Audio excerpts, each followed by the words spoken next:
Hello বন্ধুরা, good morning. দেখো, সকাল সকাল আমি বেরোচ্ছি রাস্তায়। সকালে টিফিন করার জন্য ডিম নেই, তো কী করবো? এখন ছুটতে হচ্ছে ডিম আনতে। আপনাদের পালের জায়গা কত সুন্দর।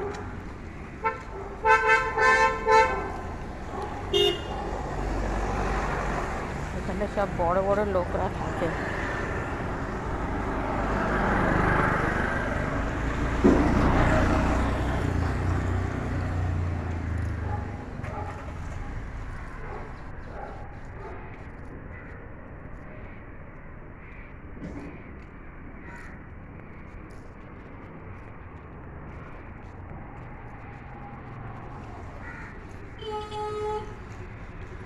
বলো তো বন্ধুরা,